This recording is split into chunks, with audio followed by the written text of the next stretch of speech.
Hello, this is EJK, and this is going to be a TvP game between Taeja and Trap. And we're going to be taking a look at what the ideal late game army is that the Terran player should get in order to beat the Protoss player. This matchup has changed a lot in the fact that Terran is no longer the aggressor. Protoss has a lot of aggressive options, and now the game is kind of even out because both armies are very mobile, very easy, very cheap to make, and very powerful. What Taeja shows us in this game is the kind of late game army that you should be striving to make as a Terran player, and then not only what you should make, but how to use those units. And in this game, even though the map is lerilak crest and it's an out-to-date map, or out-of-date map, I should say, this is cross positions lerilak crest, so the macro game itself is going to remain primarily intact. So this can easily be applied to maps like Dusk Towers, maybe Ruins of Endion, Frozen Temple.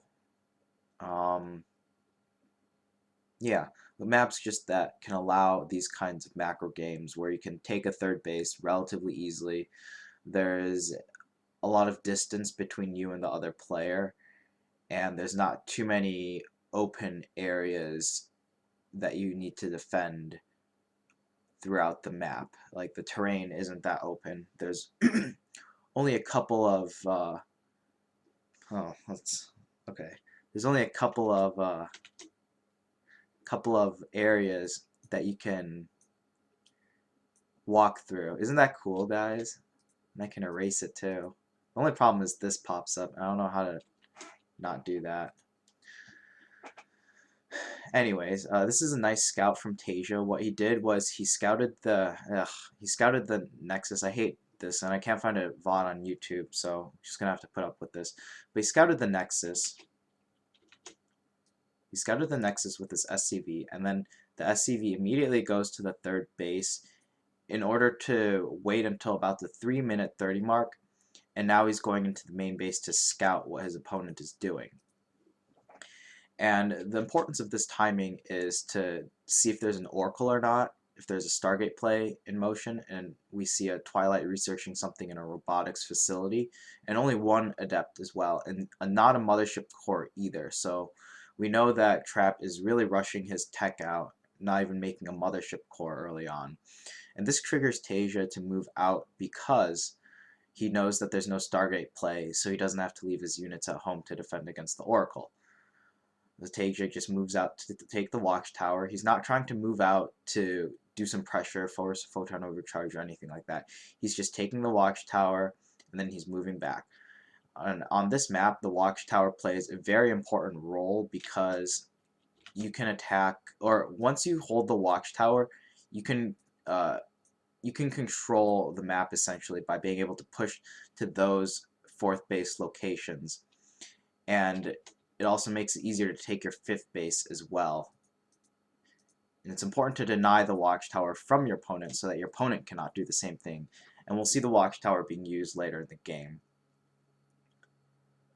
The Taeja right now has the watchtower, and the Marine is just being sent. I don't think the Marine should have been. Yeah, it shouldn't be able to make it far enough to see that. And both Marines actually get countered, taken out fairly easily.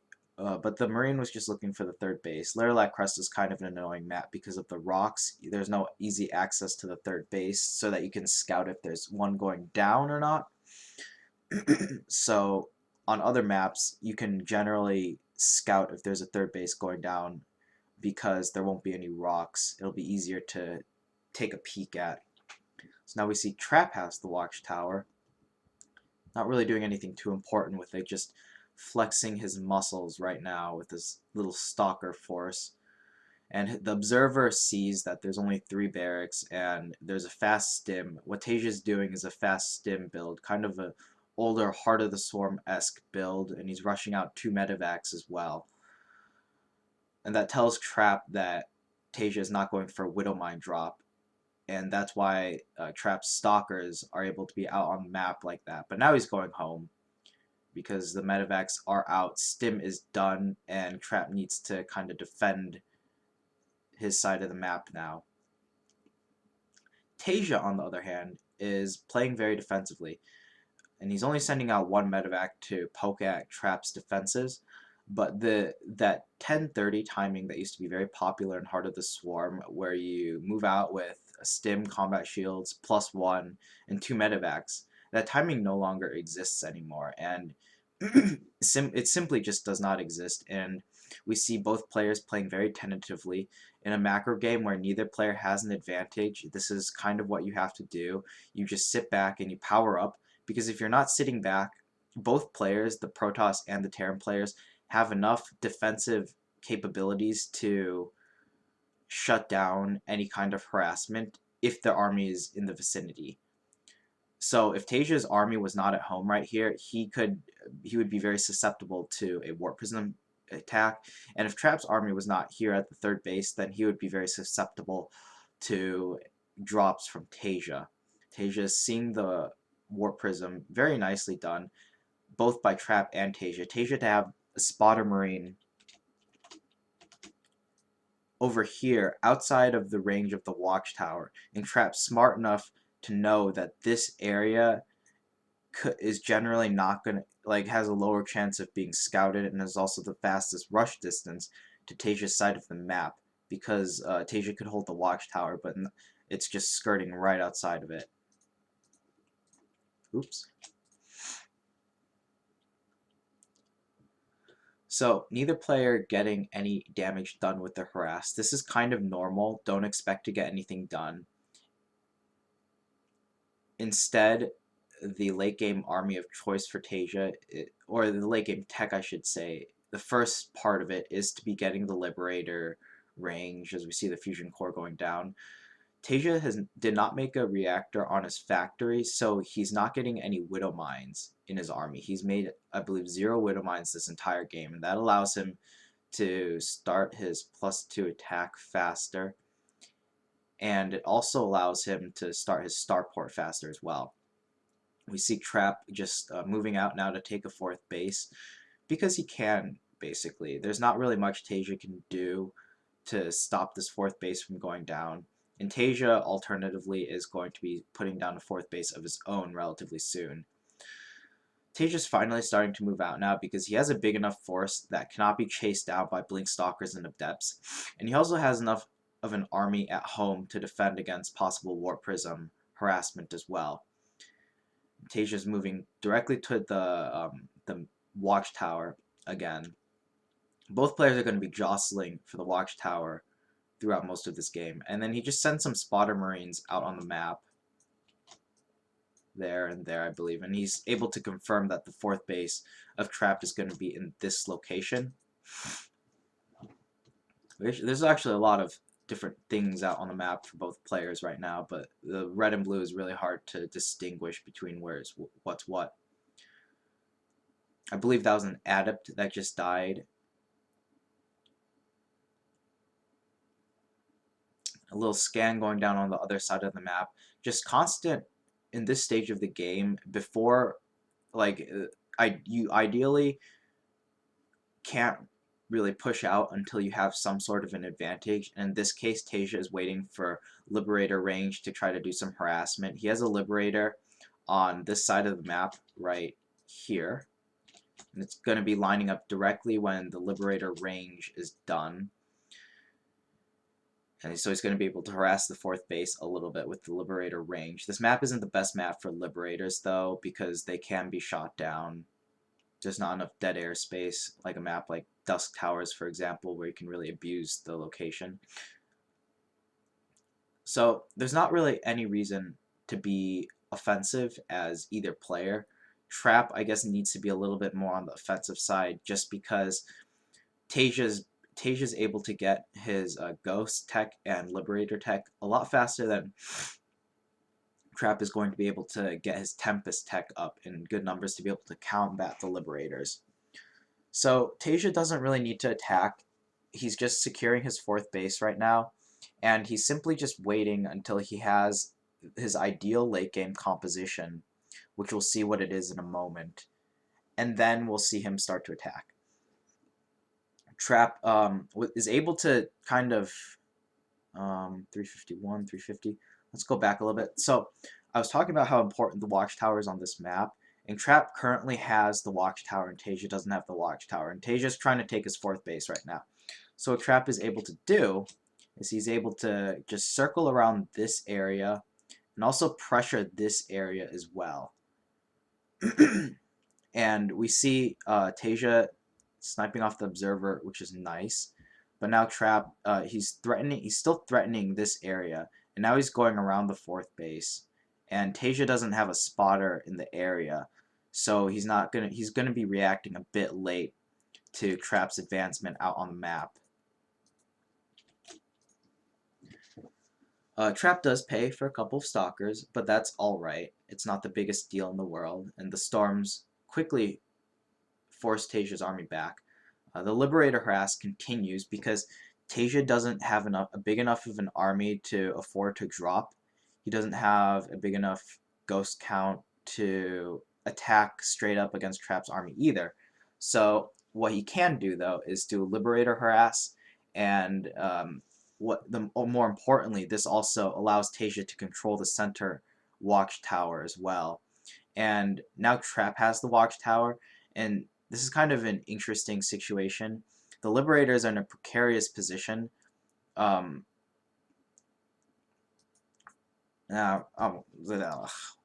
mind.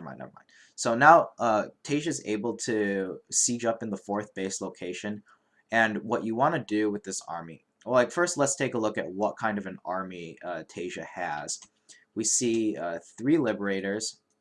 We see, I believe there's like 3-ish ghosts, like 1 ghost here, another ghost here. I really like using this pen tool. And then he only has about 1, 2, 3, 4 medevacs. So he's not very high on the medevac count because he's not using stims, because he's not being very aggressive, and he's not dropping as well. So he doesn't need a high medevac count. He doesn't need a high liberator count as well. He's mostly focused on building a very large bioforce and rushing the ghosts out very fast as well. And one thing to note is that even on 3 bases, even on 4 bases, Taeja doesn't have his gas yet, but on 3 base economy with your gas, you cannot afford triple liberator production and ghost production at the same time. So we see Taeja favoring to make ghosts over the liberators in the production tab right now. And he's also very careful not to go up past, I would say, like 3 to 5 liberators at most. He did just harass with 2 of them, and he lost them. And then he had these 3. So he only has like 1 to 2 production rounds of liberators at the top. And what they're used for is to just zone out the protoss player of a certain area, and to also give the Terran a little bit more pushing power when he's pushing forward. So they're essentially like Widow Mines, and the Liberators are it's kind of like a situation where you have like Widow Mines, and you want to push up right next to the Zerg creep in TVZ, but you don't want to go past it because then you're kind of overextending and the Zerg gets a big speed boost. So the Liberators help to kind of get as close as possible to where you're pushing towards. And so that's why you don't need too much, because they're not the main damage dealers. The main damage dealers is your Bioforce and is your Ghosts with EMPs. Taeja is approaching the 4th base, and his Liberators are sieged right next to the 4th base. So this allows him to retreat safely to an area. And if Trap so chooses to attack, there's an important thing I gotta explain too. And if Trap chooses to attack through the Liberator range, she's going to be taking a lot of, I guess, Taeja's going to be getting a lot of bonus damage done, getting a lot of free Liberator shots off before the Liberators can get picked off. So an important thing to note here is that if we take a look at the army supply, Taeja has 118 and Trap has 111. They're relatively even army supplies before the engagement. Not all of Taeja's army is in the fight, whereas most of Trap's army is in the fight as well, and he's warping in right on top, whereas Taeja's reinforcements are coming out of the barracks, moving across the map. So for the most part, we're going to say the army supplies are relatively even. Taeja takes some huge storms, his entire bio sitting or his bioforce sitting in an entire storm, very weakened up, and then takes some even more storms on his damaged bio. Trap is forced to pull the probes, though, even despite getting such good storms off. He's forced to pull the probes, and he's able to drive Taeja back. But if we take a look at the army supply now, it's vastly in favor of Taeja. Before there was about less than a 10% difference for both players, and now Taeja is up by, well, before the fight ends, like Taeja does have an army lead now, and it's about 10%. Because like being up 10 supply when both players have like 120 supply army, and now being up like 10 supply when they're both at about 50 is a pretty big difference percent wise. So it's a significant amount. So at the end of the day, after Trap's able to reinforce his army with the instant warp-in, Taeja still comes out with a very significant army advantage. Almost 20 supply up because he had a better army and he was able to take a good fight as well. He didn't even micro well. He ate a couple of bad storms. His bio, yeah, he pretty much just ate some bad storms. It could have been microed better. And then he still got pushed back. But at the end of the day, after the fight, Taeja comes out ahead because he retained a larger amount of his army. Like, he didn't lose any of his medevacs. He kept a lot of ghosts alive, and so he was able to retain a lot of high value army units in his army. And now we're going to see round 2 happening shortly. Trap Jostling for the Watchtower. Again, it's important, at least if you're not going to use the Watchtower immediately, to deny it from your opponent, because your opponent might be able to use it as well. Now this is kind of like deja vu. Taeja's just doing a rinse and repeat kind of thing. He's doing the Liberator harass again. He's taking control of the Watchtower. And then now his army's going to cycle around and he's going to push on the 4th base again. Well, not just yet. Not just yet. He's actually, there's no reason to push right now because Trap does not have a 5th base and Taeja is aware of that. Otherwise, Taeja would have pushed towards the 5th base. So he knows what shape Trap's economy is in. And Taeja is getting cloaking as well. So even though he's kind of getting ready for an attack, he doesn't necessarily want to attack just yet. His ghost count has increased significantly. He has about like 8 or 9 ghosts, and he's still making 3 at a time. But he only has 1 Liberator, so he's not able to really sustain any position to assault Trap's 4th base like he was previously when he was able to siege up 3 Liberators in range. So instead, he just kind of fakes the pressure, takes the Watchtower, and then backs up because he's really buying time for the opportune moment to attack with his army. And he's also allowing his ghosts to accumulate energy so that when they use Cloak, it'll be a lot more effective as well. So Taeja again taking the Watchtower, and an interesting thing here is that Taeja is able to cut off Trap's army. Actually, I can probably play it. Well, no, it's pretty hard. I got hotkeys, but I'm not used to them yet, so I don't want to do it in real time. But essentially, Trap is going to be pushing to Taeja's 4th base. I think Trap should have known that Taeja's army was there because Trap did have like an adept or something at the Watchtower.